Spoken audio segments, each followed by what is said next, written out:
Hello everyone and welcome back to the channel. Today I'm going to be doing something I haven't done before, and that's a little site review.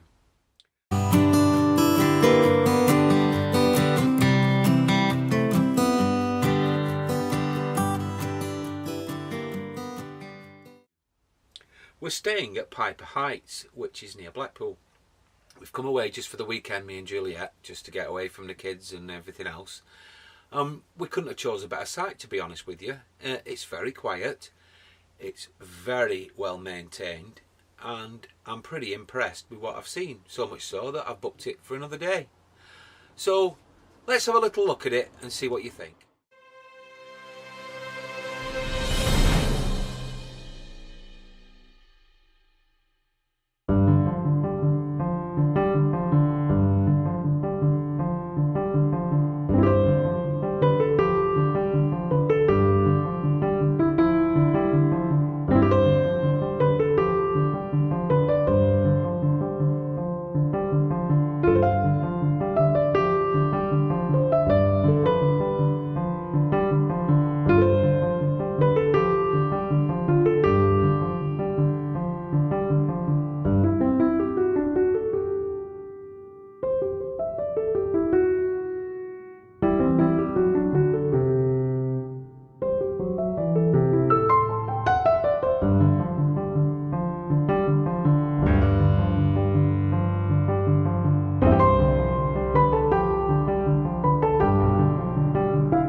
Well everyone, that was Piper Heights. I think it's a really good site. I'm sure that you might agree if you actually enjoyed the film. It is really good. It's not one of the cheapest, I've got to admit, but to be fair, what you get is pretty good. The pitch sizes are enormous. In fact, so much so, one of the staff kindly had to lend me an extra piece of hose so I could connect my water up, because it's a fully serviced pitch. And I'll be honest, it's brilliant, absolutely brilliant. They remind me of Love to Stay, Can I say that? So what? I just did. But the pictures just remind me of that. So thank you very much for watching. I hope you stop by and see us soon. If you haven't already subscribed, please click up there. And if you have subscribed, don't forget to hit the bell button to get our regular updates. And why not check out some of our older films? But in the meantime, bye bye.